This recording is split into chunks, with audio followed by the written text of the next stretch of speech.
Masih semangat? Harus ada sukacita ya, biar cuaca tidak mendukung.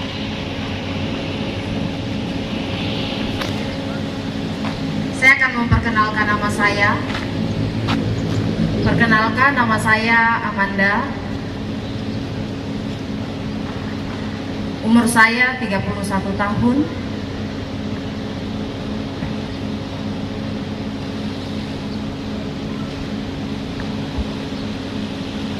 Status saya di sini adalah saya belum menikah, jadi saya masih single. Saya ada punya suatu cerita yang saya mau cerita buat semua yang hadir pada hari ini. Cerita yang masih saya ingat di benak saya dan saya tidak pernah lupa. Ada satu cerita, ada seorang perempuan. Dia berumur 16 tahun. Waktu itu di tahun 2008. Dia mengalami sakit penyakit yang memang jatuh bangun selama 1 tahun penuh. Dia sakit. Ke rumah sakit, dikasih obat, sembuh, keluar lagi, masuk lagi, kembali ke rumah sakit. Tapi tidak pernah sembuh. Sebenarnya sakit apa? Tapi setelah diperiksa, ternyata 1 tahun itu berjalan, dia diarahkan untuk pemeriksaan HIV. Waktu itu perempuan ini dia terpukul. Yang di pikirannya tahun 2008 itu ialah, ketika saya periksa HIV, maka nanti mungkin saya akan mati. Mungkin saya akan tidak ada lagi. Terus saya harus bagaimana? Lalu air matanya keluar. Dia menangis. Dia harus memohon sama siapa? Tidak ada orang di sampingnya. Hanya ada seorang yang menemaninya pada waktu dia sakit, yaitu adalah mamanya. Mamanya dengan setia mendukung dia, menjaganya di saat waktu dia sakit. Tidak ada sanak saudaranya yang melihatnya, tidak ada teman-temannya, tidak ada orang-orang di sekeliling yang mendukungnya. Ketika pemeriksaan HIV itu diperiksa, ketika hasilnya keluar di tahun 2008 itu, ternyata hasilnya adalah HIV positif. Dia menangis di rumah sakit. Dia bilang, Tuhan, apakah ini waktunya? Saya hanya hitung hari untuk nanti akan saya mati. Saya tidak rasa berdaya, Tuhan. Saya tidak berdaya mengalami ini semua. Pasti saya akan mati. Tetapi dengan semangatnya, dengan dukungan dari mamanya yang sendiri mendukungnya, disitulah dia bangkit. Dia bangkit, dia tersenyum, dia mampu melihat orang-orang di sekelilingnya. Meskipun saya HIV, tetapi saya bisa. Mamanya tidak melepaskan dia begitu saja. Di tahun 2008 itu berakhir, tahun 2009 dia memasuki kuliah. Dia masuk kuliah di mana? Dia masuk kuliah di STTGKI. Menjadi seorang hamba Tuhan, menjadi pilihan hidupnya. Di sini cerita ini terkesan bahwa ketika kita HIV, pasti yang ada di pikiran kita bahwa saya sudah buat dosa. Banyak hal yang saya sudah buat tidak sesuai dengan apa yang Tuhan mau. Tapi kenapa saya mau jadi pelayannya Tuhan, mau jadi hambanya Tuhan? Tetapi disitulah hatinya tergerak menjadi seorang hamba Tuhan. Akhirnya di tahun 2009 itu dia mulai masuk kuliah di STT. Dia menyelesaikan kuliahnya itu selama 4 tahun. Dan di sini cerita ini puji Tuhan dia selesai. Di tahun 2014 dia diwisuda. Cerita ini sangat luar biasa. Bagaimana sampai dia bisa bertahan hidup dari tahun ke tahun dengan status HIV-nya. Dia bisa menjalani hidup dengan penuh sukacita. Satu, karena orang-orang di sekitarnya yang mendukung dia, terlebih keluarganya. Dan di sini yang lebih luar biasa adalah Tuhan Yesus yang selalu mendukung dia dan selalu memberkati dia dalam segala hal. Kalau sampai hari ini dia masih hidup, saya rasa bahwa penyertaan tangan Tuhan itu sangat luar biasa atas kehidupannya. Dia menyelesaikan kuliahnya dengan baik, tetapi ada hal yang sangat menarik lagi adalah dia berhasil melewati masa-masa sulit ketika dia terinfeksi HIV adalah hanya karena ARV. Karena kalau bukan Tuhan menyiapkan ARV, tidak mungkin dia bisa bertahan hidup sampai hari ini. Dia minum ARV dari tahun 2008 sampai saat ini yang saya dengar ceritanya, dia boleh bertahan hidup dengan ARV.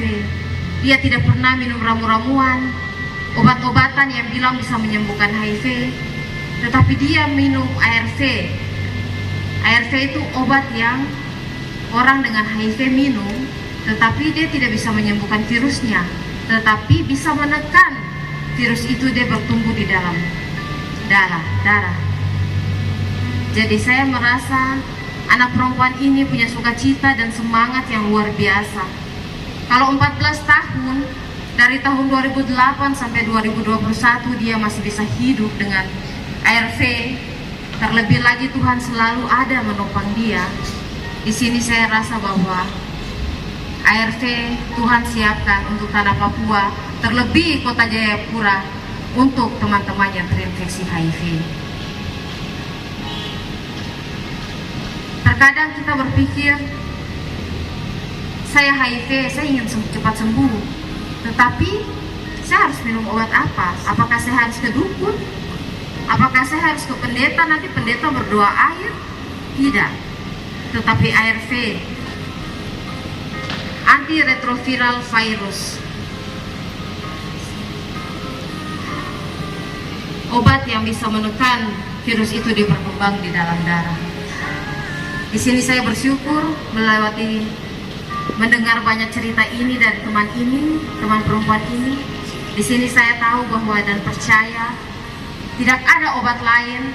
Kalau sampai hari ini Tuhan siapkan ARV untuk tanah Papua, terlebih untuk kota Jayapura, maka ada rencana Tuhan yang lebih luar biasa bagi orang-orang dengan HIV/AIDS di tanah Papua. Terima kasih.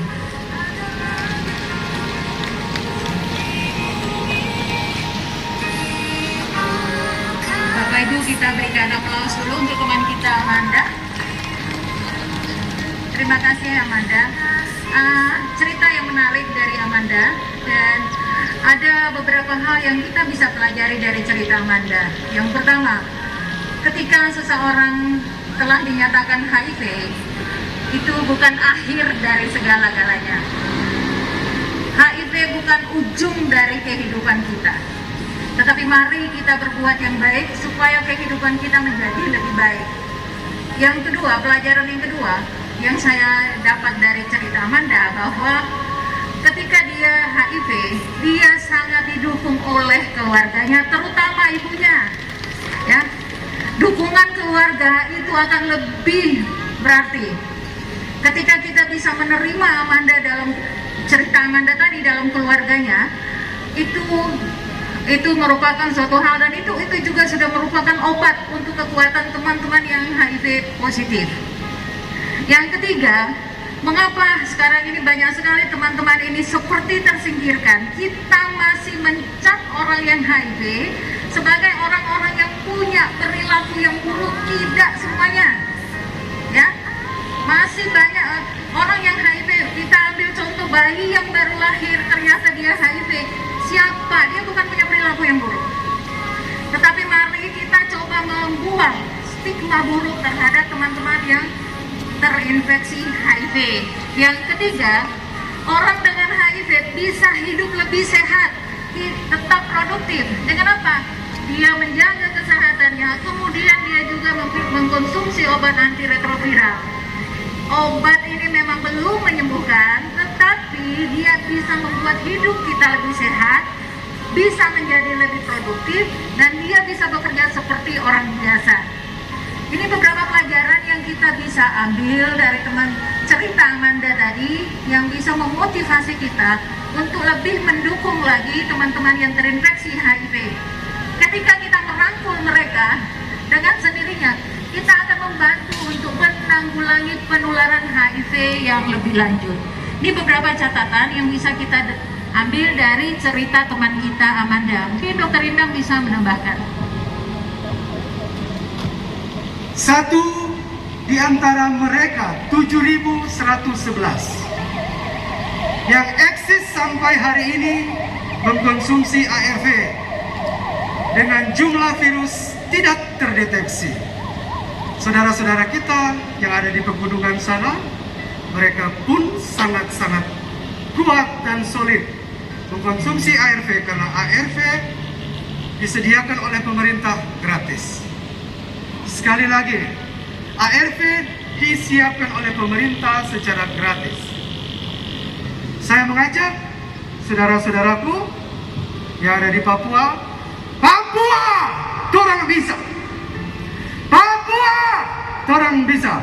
2030 kita satukan visi akhiri pandemi HIV/AIDS di tanah Papua. Sekali lagi, saya mengajak kita, Papua, Papua, Papua. Sekian dan terima kasih.